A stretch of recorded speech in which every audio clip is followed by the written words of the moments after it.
ನಮಸ್ಕಾರ ಫ್ರೆಂಡ್ಸ್, ನಾನು ಶಿವರಾಜ್ ಪಾಟೀಲ್. ನಿಮಗೆ ಟುಡೇಸ್ ಇನ್ವೆಸ್ಟ್ಮೆಂಟ್ ಕನ್ನಡ ಯೂಟ್ಯೂಬ್ ಚಾನಲ್ಗೆ ಸ್ವಾಗತ. ಫ್ರೆಂಡ್ಸ್, ನಮ್ಮ ಚಾನಲಲ್ಲಿ ನಾವು ನಿರಂತರವಾಗಿ ಡೈಲಿ ಮಾರ್ಕೆಟ್ ಅನಾಲಿಸಿಸ್, ಅದ್ರ ಜೊತೆಗೆ ವೀಕೆಂಡಲ್ಲಿ ಇನ್ವೆಸ್ಟ್ಮೆಂಟ್ ಹಾಗೂ ಟ್ರೇಡಿಂಗಿಗೆ ಸಂಬಂಧಪಟ್ಟ ವಿಡಿಯೋಗಳನ್ನು ತೊಗೊಂಡು ಬರ್ತಾ ಇರ್ತೇವೆ. ಸೊ ನೀವು ನಮ್ಮ ಟುಡೇಸ್ ಇನ್ವೆಸ್ಟ್ಮೆಂಟ್ ಯೂಟ್ಯೂಬ್ ಚಾನಲ್ಗೆ ಹೊಸದಾಗಿದ್ದರೆ ನಮ್ಮ ಚಾನಲ್ನ ಸಬ್ಸ್ಕ್ರೈಬ್ ಮಾಡಿ ಹಾಗೂ ಪಕ್ಕದಲ್ಲಿರೋ ಬೆಲ್ ಐಕನ್ನ ಸೆಲೆಕ್ಟ್ ಮಾಡಿ. ಸೊ ಅದರಿಂದ ನಿಮಗೆ ಮುಂದಿನ ವಿಡಿಯೋಗಳ ನೋಟಿಫಿಕೇಶನ್ ಬರ್ತಾ ಇರುತ್ತೆ. ಸೊ ಇವತ್ತಿನ ದಿನ ಈ ವಿಡಿಯೋದಲ್ಲಿ ನಾವು 9th ಜನವರಿ ನಿಫ್ಟಿ ಎಕ್ಸ್ಪೈರಿ ಇರುತ್ತೆ. ಸೊ ನಿಫ್ಟಿ ಎಕ್ಸ್ಪೈರಿ ಜೊತೆಗೆ ಬ್ಯಾಂಕ್ ನಿಫ್ಟಿ ಹಾಗೂ mid cap Nifty, select mid cap Nifty trading analysis ಈ ವಿಡಿಯೋದಲ್ಲಿ ಮಾಡೋಣ. ಸೊ ಮೊದಲದಾಗಿ ಈಗ ನಾವು 8th ಜನವರಿ ಏನಾಯ್ತು ಅಂತ ನೋಡೋಣ. ಸೊ ಇವತ್ತಿನ ದಿನ 8 ಜನವರಿ ನಿಫ್ಟಿ ಗ್ಯಾಪ್ ಅಪ್ ಅಲ್ಲಿ ಏನು ಓಪನ್ ಆಯ್ತು. ಆದ್ರೆ ನಿನ್ನೆ ಈವ್ನಿಂಗ್ ಬಂದ GDP ನ್ಯೂಸ್ ಇಂದ ಸೊ ಮಾರ್ಕೆಟ್ ಅಲ್ಲಿ ಸ್ಟಾರ್ಟಿಂಗ್ ಆಫ್ ದ ಡೇ ಇಂದಾನೆ ಸ್ವಲ್ಪ ವೀಕ್ನೆಸ್ ತೋರಿಸ್ತು.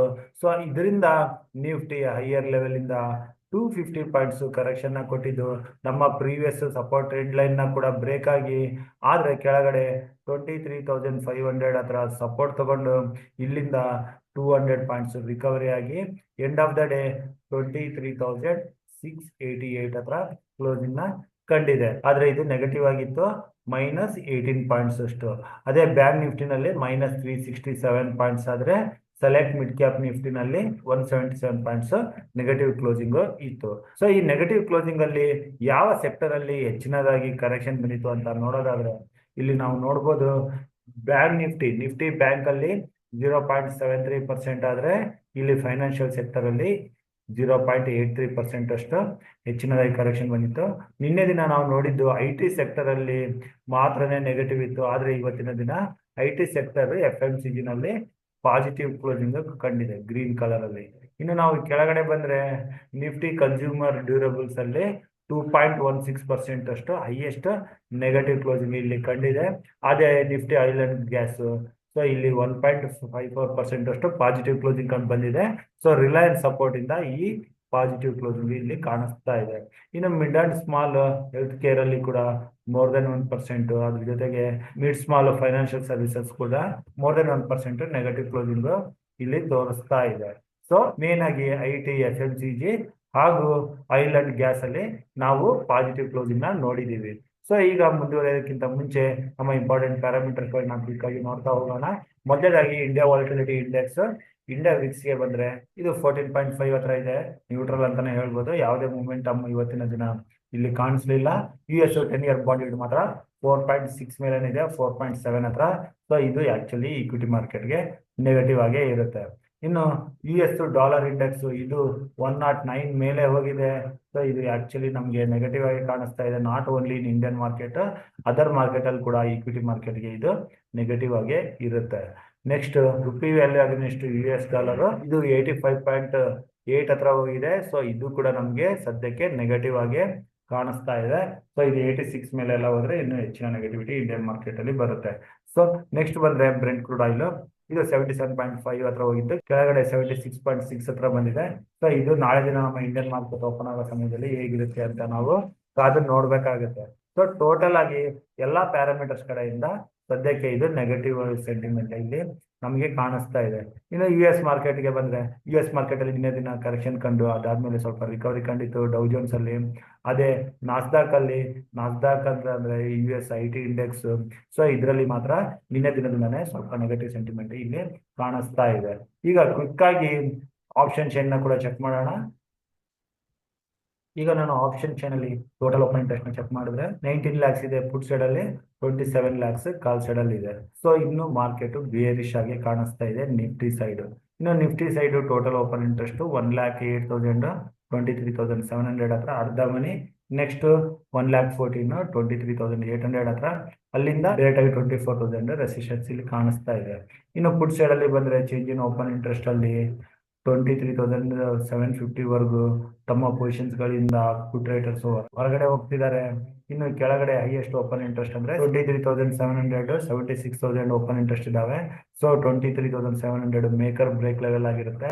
ಕೆಳಗಡೆ ಬಂದ್ರೆ 23,600 ಹತ್ರ ಹಾಗೂ 23,500 ಹತ್ರ ಹೈಯೆಸ್ಟ್ ಓಪನ್ ಇಂಟ್ರೆಸ್ಟ್ ಬಿಲ್ಟ್ ಆಗಿದಾವೆ. ಸೊ ಈ ಪಾಯಿಂಟ್ಸ್ ಗಳನ್ನ ಇಟ್ಕೊಂಡು ನಾವು ನಿಫ್ಟಿನಲ್ಲಿ ಈಗ ಟ್ರೇಡಿಂಗ್ ಅನಾಲಿಸಿಸ್ ಮಾಡೋಣ.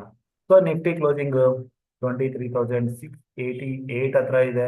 ಹಾಗೂ ನಾವು ಇಲ್ಲಿ ಇಂಪಾರ್ಟೆಂಟ್ ಆಗಿ 23,500ನ ಇಲ್ಲಿ ನಾವು ಮಾರ್ಕ್ ಮಾಡ್ಕೊಳ್ಳೋಣ. ನಿಫ್ಟಿ ಯಾವುದೇ ದಿನ 23,500 ಕೆಳಗಡೆ ಕ್ಲೋಸಿಂಗ್ ಬಂತು ಅಂತಂದ್ರೆ, ಸೊ ಕ್ಲೋಸಿಂಗ್ ಬಂದ್ಮೇಲೆ ಇಲ್ಲಿಂದ ನೆಕ್ಸ್ಟ್ 250-300 ಪಾಯಿಂಟ್ಸ್ 23,250 ಅಥವಾ 23,200 ಲೆವೆಲ್ನ ನಿಫ್ಟಿ ಸುಲಭವಾಗಿ ನೋಡುತ್ತೆ. ಸೊ ಇದ್ರ ಕೆಳಗಡೆ ಕ್ಲೋಸಿಂಗ್ ಬಂದಾಗ ನಾವು ನೆಕ್ಸ್ಟ್ ಪುಟ್ ಸೈಡನ್ನ ಕ್ಯಾರಿ ಫಾರ್ವರ್ಡ್ ಮಾಡೋಕೆ ಕೂಡ ಯೋಚನೆ ಮಾಡ್ಬೋದು. ಆಗ 23,500 ಕೆಳಗಡೆ ಪುಟ್ಟು ಪೊಸಿಷನ್ ತಗೊಳಕ್ಕೆ ಕೂಡ ನೋಡ್ಬೋದು. ಸೊ ಸದ್ಯಕ್ಕೆ ಈಗ 23,688 ಹತ್ರ ಏನು ಕ್ಲೋಸಿಂಗ್ ಕಂಡಿದೆ. ಸೊ ಇದರಲ್ಲಿ ನಿಫ್ಟಿ ಏನಾದರೂ ಗ್ಯಾಪ್ ಡೌನ್ ಅಂತ ಓಪನ್ ಆದ್ರೆ, ಸೊ ಗ್ಯಾಪ್ ಡೌನ್ ಅಂತ ಓಪನ್ ಆದ್ರೆ 23,600 ಮೇಲೇನೆ ಇತ್ತು ಅಂತಂದ್ರೆ ಇಲ್ಲಿಂದ ನಾವು ರಿವರ್ಸಲ್ಗೆ ಅಂತ ಸಿ ಪೊಸಿಷನ್ ತಗೊಳಕ್ಕೆ ನೋಡ್ಬೋದು. 23,600 ಕೆಳಗಡೆ ಸ್ಟಾಪ್ ಲಾಸ್ ನ ಪ್ಲಾನ್ ಮಾಡ್ಬೋದು. ಇನ್ನು ನಿಫ್ಟಿನಲ್ಲಿ ಇಲ್ಲಿಂದ ಬರೋ ಮೂಮೆಂಟಮ್ಗೆ ನಿಫ್ಟಿಗೆ ಇಮಿಡಿಯೇಟ್ ರೆಸಿಸ್ಟೆನ್ಸ್ 23,750 ಹತ್ರ ಬರುತ್ತೆ. ಸೊ 23,750 ಇಂದ 23,800 ಇದು ಒಂದು ರೆಸಿಸ್ಟೆನ್ಸ್ ಝೋನ್ ಆಗಿರುತ್ತೆ. ಸೊ ನಿಫ್ಟಿ 23,800 ಮೇಲೆ ಹೋದ್ರೆ ಮಾತ್ರನೇ ಮೇಲೆ ಟುವರ್ಡ್ಸ್ 23,900ನ ನಾವು ಟಾರ್ಗೆಟ್ ಮಾಡ್ತಾ ಇದೀವಿ. ಇಲ್ಲಿ 20 ಡೇ ಮೂವಿಂಗ್ ಆವರೇಜ್ ಇದ್ರ ಮೇಲೆ ಡೈರೆಕ್ಟ್ ಆಗಿ 24,150 ಈ ಲೆವೆಲ್ ವರೆಗೂ ನಿಫ್ಟಿ ಹೋಗೋ ಚಾನ್ಸಸ್ ಇರುತ್ತೆ. ಆದ್ರೆ ಆಪ್ಷನ್ ಚೈನ್ ಪ್ರಕಾರ 24,000 ಕೂಡ ಇಲ್ಲಿ ಒಂದು ರೆಸಿಸ್ಟೆನ್ಸ್ ಇದೆ. ಈ ಎಲ್ಲ ಲೆವೆಲ್ಗಳನ್ನ ನಾವು ನೋಟ್ ಮಾಡ್ಕೋಬೇಕಾಗುತ್ತೆ. ಸೊ ನಾನು ಯಾವ ರೀತಿ ಪ್ಲಾನ್ ಮಾಡ್ತಾ ಇದ್ದೀನಿ ಅಂತಂದ್ರೆ, ನಿಫ್ಟಿ ಏನಾದ್ರೂ ನಮ್ಗೆ ಕೆಳಗಡೆ 23,600 ಹತ್ರ ಬಂದು ರಿವರ್ಸ್ ಕಾಣ್ತಾ ಇದ್ರೆ ಇಲ್ಲಿ ಸಿ ಪೊಸಿಷನ್ ತಗೋತೀನಿ, ಅಥವಾ 23,800 ಮೇಲೆ ಮಾತ್ರನೇ ನಾನು ಸಿ ಪೊಸಿಷನ್ ತಗೊಳಕ್ಕೆ ನೋಡ್ತಾ ಇದ್ದೀನಿ. ಇನ್ನು ಓಪನಿಂಗ್ ಫ್ಲಾಟ್ ಆಗಿ ಆದ್ರೆ ನಾವು ಯಾವುದೇ ಪೊಸಿಷನ್ಸ್ ನ ಇಲ್ಲಿ ಟ್ರೈ ಮಾಡಲ್ಲ. ಸೊ ಇದು ನನ್ನ ನಿಫ್ಟಿ ಟ್ರೇಡಿಂಗ್ ಲೆವೆಲ್ಸ್. ಈಗ ಬ್ಯಾಂಕ್ ನಿಫ್ಟಿ ಬರೋಣ. ಸೊ ಇವತ್ತಿನ ದಿನ ಬ್ಯಾಂಕ್ ನಿಫ್ಟಿ ನಿನ್ನೆ ಲೋ ಕಟ್ ಆಗ್ತಿದ್ದಂಗೆ ಇಲ್ಲಿಂದ ಡೈರೆಕ್ಟ್ ಆಗಿ 600 ಪಾಯಿಂಟ್ಸ್ ವರೆಗೆ ಕರೆಕ್ಷನ್ ಕೊಟ್ಟಿತ್ತು. ಹಾಗೆ ನಾನು ಕೆಳಗಡೆ 49,400 ಇಂದ ಸಪೋರ್ಟ್ ತಗೊಂಡು ರಿಕವರಿ ಕೂಡ ಕಂಡಿತ್ತು.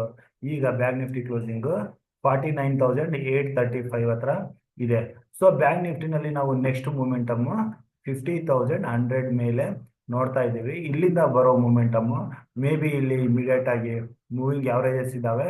ಸೊ ನಿಫ್ಟಿನಲ್ಲಿ ಏನಾದರೂ ಒಳ್ಳೆ ಮೂಮೆಂಟಮ್ ಬಂತು ಅಂತಂದ್ರೆ ಬ್ಯಾಂಕ್ ನಿಫ್ಟಿ ಮೇಲೆ 50,600 ವರೆಗೆ ನಾನು ಪ್ಲಾನ್ ಮಾಡ್ತಾ ಇದ್ದೀನಿ. ಸೊ ಇಲ್ಲಿ ನಾವು ಲಾಂಗ್ ಪೊಸಿಷನ್ಸ್ ನ ಟ್ರೈ ಮಾಡ್ಬೋದು. ಇನ್ನು ಬ್ಯಾಂಕ್ ನಿಫ್ಟಿನಲ್ಲಿ ಪುಟ್ ಪೊಸಿಷನ್ಸ್ ನ ನಾವು ಟ್ರೈ ಮಾಡೋದು ಬೇಡ. ನಿಫ್ಟಿ ಎಕ್ಸ್ಪೈರಿ ದಿನ ಗುರುವಾರ. ಅದೇ ಬ್ಯಾಂಕ್ ನಿಫ್ಟಿ 50,100 ಮೇಲೆ ಮಾತ್ರನೇ ಇಲ್ಲಿ ಸಿ ಟ್ರೈ ಮಾಡೋಣ. ಸೊ ಇಲ್ಲಿ ಈಸಿಯಾಗಿ ನಮಗೆ 500 ಪಾಯಿಂಟ್ಸ್ ಸಿಗೋ ಚಾನ್ಸಸ್ ಇರುತ್ತೆ. ಸೊ ಇದು ಬ್ಯಾಂಕ್ ನಿಫ್ಟಿ ಆಯ್ತು. ಈಗ ಸೆಲೆಕ್ಟ್ ಮಿಡ್ ಕ್ಯಾಪ್ ನಿಫ್ಟಿಗೆ ಹೋಗೋಣ. ಸೆಲೆಕ್ಟ್ ಮಿಡ್ ಕ್ಯಾಪ್ ನಿಫ್ಟಿನಲ್ಲಿ ನಾವು ಈ ಎರಡು ಲೆವೆಲ್ನ ಈಗ ಮಾರ್ಕ್ ಮಾಡ್ಕೋಬಹುದು. 12,500 ಮೇಲೆ 12,600. ಸೊ 12,600 ಮೇಲೆ ಮೂಮೆಂಟಮ್ ಬರೋಕೆ ಶುರು ಆದ್ರೆ ಇಲ್ಲಿ ಸಿ ಟ್ರೈ ಮಾಡೋಣ. ಕೆಳಗಡೆ 12,500 ಕೆಳಗಡೆ ಪುಟ್ ಪೊಸಿಷನ್ಸ್ ನ ಪ್ಲಾನ್ ಮಾಡ್ಬೋದು. ಸೊ ಇಲ್ಲಿ ನಮಗೆ ಮಿಡ್ ಕ್ಯಾಪ್ ನಿಫ್ಟಿನಲ್ಲಿ Nifty bank Nifty already 200 day moving average test ಮಾಡಿದಾವೆ. ಆದ್ರೆ ಮಾರ್ಕೆಟ್ ಅಲ್ಲಿ ಏನಾದ್ರೂ ವೀಕ್ನೆಸ್ ಹೆಚ್ಚಾದ್ರೆ ಅದು ಮಿಡ್ ಕ್ಯಾಪ್ ನಲ್ಲಿ ಹೆಚ್ಚಾಗೋ ಚಾನ್ಸಸ್ ಇರುತ್ತೆ. ಆಗ ಮಿಡ್ ಕ್ಯಾಪ್ ನಿಫ್ಟಿ ಕೆಳಗಡೆ 12,150 ವರೆಗೂ ಬರೋ ಚಾನ್ಸಸ್ ಇರುತ್ತೆ. ಸೊ 12,500 ಕೆಳಗಡೆ ನಾವು ಪುಟ್ ಪೊಸಿಷನ್ಸ್ ನ 12,150 ವರೆಗೆ ಟಾರ್ಗೆಟ್ ಇಟ್ಕೊಂಡು ತಗೋಬಹುದು. ಇದು 1 or 2 ಡೇಸ್ ಅಲ್ಲಿ ಪ್ಲಾನ್ ಮಾಡ್ಬೇಕಾಗುತ್ತೆ 500 ಕೆಳಗಡೆ ಬಂದ್ರೆ. ಅದೇ 12,600 ಮೇಲೆ ಹೋದ್ರೆ ಇಲ್ಲಿ ಕೂಡ ಸ್ಲೋ ಮೂಮೆಂಟಮ್ ಬರೋ ಚಾನ್ಸಸ್ ಇರುತ್ತೆ.